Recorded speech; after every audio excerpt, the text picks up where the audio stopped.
2019 ఎన్నికల సమయంలో నరేంద్ర మోదీ చంద్రబాబుని ఇది మొత్తం పేటీఎంగా మలుచుకున్నాడు పోలవరంని అవినీతి అని చెప్పేసి పెద్ద ఎత్తున ఆయన విమర్శించాడు.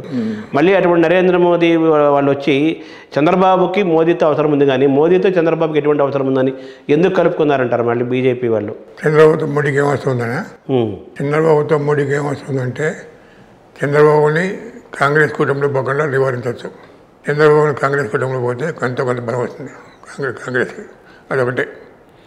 ఇండియా కూటమిలోకి చంద్రబాబు పోకుండా నిరోధించవచ్చు తన వైపు పెట్టుకోవడం వల్ల. తన వైపు ఎట్లాగో జగన్ ఉంటాడు, చంద్రబాబు కూడా ఉంటాడు. నష్టమేంటి? ఆయన స్ట్రాటజీ అది. అంటే ఇండియా కూటమిలోకి చంద్రబాబు పోయాడు అనుకోండి, అందులో కొంత సంతానం వస్తుంది. అప్పుడు షర్మిల చంద్రబాబు ఒకటి అవుతారు బహిరంగంగా. అప్పుడు దెర్ మేక్ ఎ డిఫరెన్స్. అట్లా కాకుండా తనతో నంచుకుంటే మంచిది కదా. ఇప్పుడు జగన్మోహన్ రెడ్డి ఎవరితో పొత్తులు గడుపుకోకుండా మొదటి నుంచి నేను సింగిల్గానే పోటీ చేస్తానని ఆయన ఒక వ్యూహంతో అదే ఒక స్ట్రాంగ్ నిర్ణయంతో ఉన్నారు కదా, దాన్ని ఎలా చూస్తున్నారు సార్? కరెక్ట్ అది. ఇప్పుడు పొత్తు పెట్టుకుంటే కాంగ్రెస్తో పొత్తు పెట్టుకోలేడు. ఎందుకంటే కాంగ్రెస్ నుంచి వాకౌట్ చేశాడు ఆయన. సోనియా గాంధీ పడక బయటకు వచ్చాడు. ఇక్కడ కాంగ్రెస్తో పొత్తు పెట్టుకోలేదు. బీజేపీతో పొత్తు పెట్టుకోవాలి. బీజేపీతో పొత్తు పెట్టుకుంటే తన మైనారిటీస్ తన ముస్లిమ్స్ పోతాయి. బీజేపీతో పొత్తు పెట్టుకోలేదు. ఒంటరిగా పోటీ చేస్తున్నాడు. కరెక్టే సార్. మీ జీవితంలో మీరు బాగా గురువులుగా భావించేవాడు ఎవరున్నారు మీ పాత్రికేయ జీవితంలో, అలాగే వ్యక్తిగత జీవితంలో? కొంపల్లి కృష్ణమూర్తి గారు తెలుగు మాస్టారు, మురళీధరరావు గారు ఇంగ్లీష్ మాస్టారు, వైవేల్ నరసింహారావు గారు లెక్కల మాస్టారు. గురువులు నాకు. పాత్రికేయ జీవితంలో సత్యప్రబంధం గారు గురువు, కూచుమని సత్యప్రబంధం గారు గురువు. నాకు ఆదర్శంగా అంటే జీకే రెడ్డి ఉన్నాడు, లేకపోతే కుల్దీప్ నగర్ ఉన్నాడు, లేకపోతే కుష్వంత్ సింగ్ ఉన్నాడు, లేకపోతే ఫ్రాంక్ మోరెస్ ఉన్నాడు, గిడ్లా జైన్ ఉన్నాడు. వీళ్ళందరూ నాకు ఆదర్శప్రాయాలు. అంటే మీరంతా పాత వాళ్ళు. ఈరోజు ఉన్న మీడియా వ్యవస్థలో మీ ఎవరి పట్ల తృప్తిగా ఉన్నారు, ఎవరు బాగున్నారు అనుకుంటున్నారు మొత్తం national wise? Ravish Kumar the gem of a journalist. Ravish Kumar standard అని ఏదో పెట్టాడు ఆయన, ఒక యూట్యూబ్ ఛానల్. దానికి 9.6 మిలియన్ మంది వ్యూవర్స్ ఉన్నారు. అంటే ఆయన ఎన్డీటీవీ హిందీలో చేసేవాడు. ఎన్డీటీవీ ఎప్పుడైతే అదాన్ని కొన్నాడో బయటకు వచ్చి ఛానల్ పెట్టుకున్నాడు. చాలా నిర్భయంగా ప్రాణాలను తెగించి చెప్తున్నాడు. అట్లాగే wire Siddhartha Varadarajan gem of a journalist. అట్లాగే న్యూస్ మినిట్ 2 ఛానల్స్ బాగా నడుస్తున్నాయి దేశంలో. ఇంకోటి young man who lives in Germany, who is from Haryana పుట్టి పెరిగాడు, జర్మనీలో ఉన్నాడు. అతను కూడా గొప్పవాడు. ఇప్పుడు పాలగుమ్మి సాయినాథ్ కూడా అడుగుతున్నారు కదా జలాలు. పాల్గొంటే ఎట్లా గొప్పవాడు ఆయన. మ్యాక్సెస్ అవార్డు విన్నారు, రైతుల గురించి రాస్తాడు, కరువు కాటకాల గురించి రాస్తాడు. ఆయన ఎట్లా ఉన్నాడు. కానీ ఈ ఎలక్షన్ టైంలో ఆయన పెద్ద పాత్ర లేదు. ఈ టైంలో రవీష్ కుమార్ లాంటి పాత్ర పాలమూరు సాయినాథ్ పరిస్థితి. పాలమూరు సాయినాథ్ విలువ ఎప్పుడు ఉంటుందంటే మానవ హక్కుల గురించి, రైతుల కష్టాల గురించి, వాటి గురించి కూడా ఆయన విలువ ఉంటుంది. ఆయన స్పెషలైజ్ ఫీల్డ్ అనమాట. ఫార్మర్స్, అగ్రికల్చర్, డ్రౌట్, ఇవన్నీ. సార్ మీరు పొలిటికల్ సైన్స్ చదివారు, పిహెచ్డి చేశారు. ఇప్పుడు వాతావరణంలో ఈ సర్వేలు దీన్ని ఎలా చూడాలి సార్? సర్వేలను మీరు జర్నలిస్ట్గా కూడా ఎన్నెన్నో సర్వేలను చూస్తున్నారు కదా. సర్వేలు ఉంటే అన్ని సర్వేలు కరెక్ట్ కాదు. కొన్ని సర్వే సంస్థలకు క్రెడిబిలిటీ ఉంటుంది. అవి 1-2 ఉంటాయి దేశం మొత్తం మీద. మిగతావన్నీ కూడా డబ్బులు పుచ్చుకొని చెప్పేవాయి. ఈవెన్ ఆంధ్రాలో కూడా ఎకనామిక్ టైమ్స్ అనే ఛానల్, ఆ ఛానల్ కూడా సర్వేస్ ఇస్తుంది. అది కూడా నమ్మకం కాదు. 24 సీట్లు వస్తాయంటుంది ప్రతిసారి. ఎట్లా సాధ్యం అది? కాబట్టి సర్వేలో నమ్మకం కాదు. ఇప్పుడు సర్వే చేస్తే ఒక సర్వేకి పంతులు ఉండాలి కదా, దగ్గరలో ఉండాలి కదా. 2 చెప్పి 2 ఇండిపెండెంట్ చేస్తే ఒకటే మనుషుల్ని అడిగి అభిప్రాయానికి వస్తే అభిప్రాయాల మధ్య పంతులు ఉండాలి కదా. ఒకటి గెలుస్తాంటే ఒకటి ఓడిపోతానని చెప్తారు. సర్వేల మీద నమ్మకం లేదు. అంటే ప్రీ పోల్స్, ఎగ్జిట్ పోల్స్ కూడా జరుగుతున్నాయి కదా. ఎగ్జిట్ పోల్స్ కొద్దిగా దగ్గర ఉండొచ్చు కంపారిటివ్గా. అదిగా ప్రీ పోల్స్ కూడా, ఎగ్జిట్ పోల్స్ కూడా తేడా ఉంటుంది. కొన్ని 6 ఛానల్స్ ఏమో బీజేపీ గెలుస్తుంటే 2 ఛానల్స్ కాంగ్రెస్ గెలుస్తుంటుంది. ఎట్లా అవుతుంది? అట్లా ఈ సెఫాలజీ అనేది దాన్ని మనం ఎలా చూడాలి సార్? సెఫాలజీ ఇది business and Prashant Kishor the most successful businessman. ఇప్పుడు మన Delhi centre for media studies N Bhaskar Rao garu లాంటి వాళ్ళ రోజులు అయిపోయినాయి. వాళ్ళే చేసేవారు పాత పద్ధతిలో. వాళ్ళు ఇప్పుడు తప్పుకున్నారు. ఆయన మొట్టమొదటి తొలితరం వాడు కదా సెఫాలజీ. ఫలితాలు చెప్పాలి ఆయన. వాళ్ళు యాక్యురేట్, వాళ్ళు నిష్పక్షపాతంగా ఇచ్చేవాళ్ళు కదా వాళ్ళు. ఇచ్చేవాడు. వాళ్ళకున్న లిమిటేషన్ వాళ్ళకున్నాయి. ఆ లిమిటేషన్తో వాళ్ళు చేసేవాడు. అంటే శాంపుల్ తక్కువ ఉండేది, ఖర్చు ఎక్కువ పెట్టేవాళ్ళు కాదు.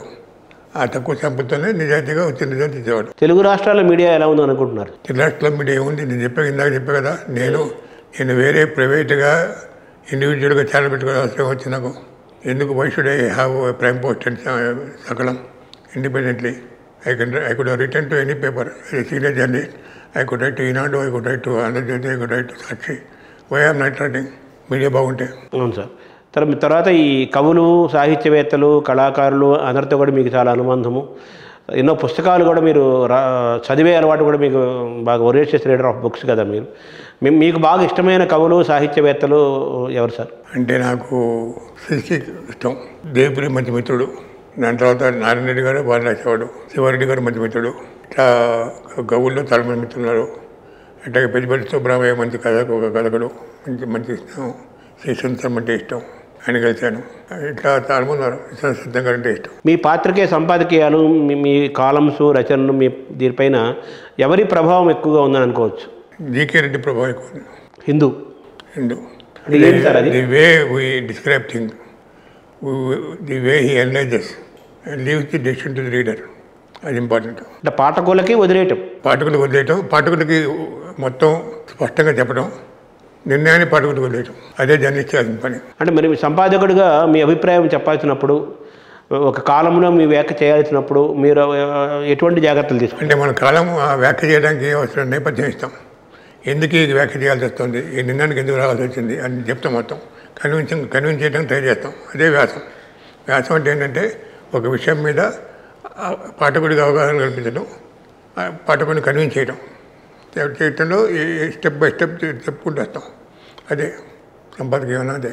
మీ తల్లిదండ్రుల నుంచి మీరు ఏం నేర్చుకున్నారు? వాళ్ళ ప్రభావం ఏముంది సార్? మా నాన్నగారు గొప్ప నాయకుడు, ఒక మంచి ప్రేమగారు వాడు. మా అమ్మగారు అంతే. మా అమ్మగారు చిన్నతనం నుంచి పద్యాలు చదివేది, పని చేసుకుంటూ పాటలు పాడుతూ పద్యాలు, రామాయణంలో భారతంలో పద్యాలు చదివేది. మా నాన్నగారు భారతం భాగవతం చదివాడు. వాళ్ళ దగ్గర తెలుగు నేర్చుకున్నా. చిన్నతనంలోనే తెలుగు వండిపోతుంది. ముఖ్యంగా తెలుగు నేర్చుకోవడం కృష్ణమూర్తి గారు, కొబ్బరి కృష్ణమూర్తి గారు కారణం. మా టీచరు చిన్నతనం నుంచి మా కుటుంబంలో అందరికీ, మా అన్నయ్య గారి దగ్గర మినహా మా అక్కయ్యలకి, మా చెల్లెలకి, మా తమ్ముళ్ళకి, నాకు అందరికీ ఆ టీచరే.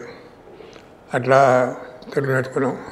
మా అమ్మగారు, నాన్నగారు మా సంస్కారం, ఇతర విషయాలు జోక్యం తీసుకోపోవటం, మనకు కట్టుబడి ఉంటాం, అట్లా నేర్పారు. రేవంత్ రెడ్డి ముఖ్యమంత్రి అయిన తర్వాత మీకు ఏమి ఒక పదవులు ఏమైనా మీకు ఏదో పదవిస్తారని ఒక ప్రచారం జరిగింది కదా, ఆయన ఏమైనా ఆహ్వానించారా మిమ్మల్ని? మీరు అడిగారు? అవన్నీ చెప్పడం బాగుండదు, కానీ అదే నాకు పదవి అక్కర్లేదు. నాకు 75 ఏళ్ళు వచ్చినాయి. ఇప్పుడు ఇంట్లో కూర్చొని రెస్ట్ తీసుకుంటాడు. పదవి ఆశించే వయసు కాదు. నేను పదవి తీసుకోలేదు. రేవంత్ రెడ్డి చీఫ్ మినిస్టర్ అవ్వటం వేరు, పదవి వేరు. వాళ్ళు ఏదైనా అడిగితే సలహాలు ఇవ్వటం వరకు అంతే. సలహాలు కలిసినప్పుడు సలహాలు ఇస్తాం, ప్రజాహితం, జనహితం కోసం.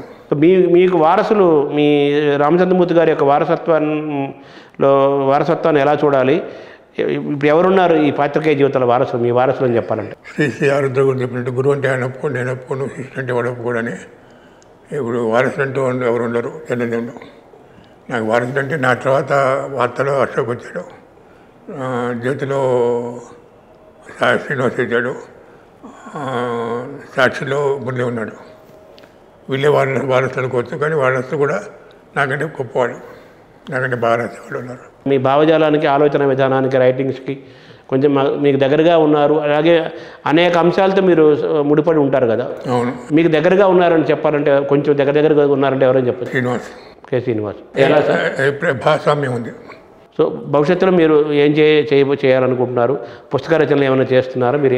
ఇప్పుడు ఒక గొప్ప డాక్టర్ ఉన్నాడు, పళని వేరు అని. అతను కోయంబత్తూరులో ఒక జమ్ హాస్పిటల్ నిర్వహిస్తున్నాడు. అతను ప్రపంచంలో ఫస్ట్ ల్యాప్రోస్కోపీ సర్జన్, చాలా గొప్పవాడు.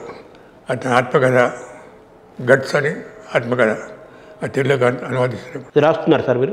తెలుగులో అనువాదిస్తున్నా. అనువాదం అది ఆగస్టులో రిలీజ్ అవుతున్నాను.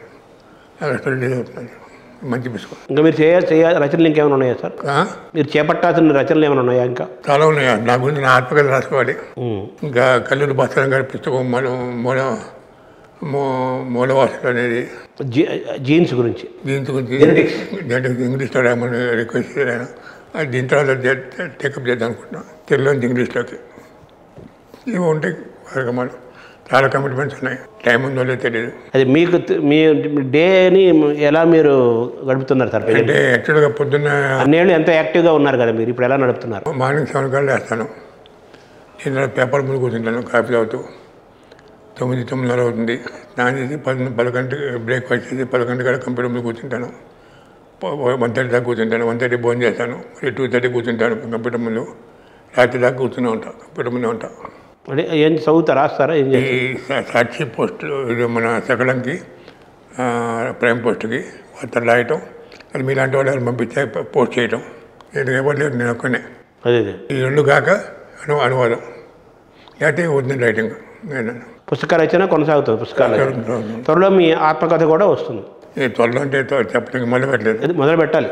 మొదలు పెట్టాలి. Thank you sir. Thank you.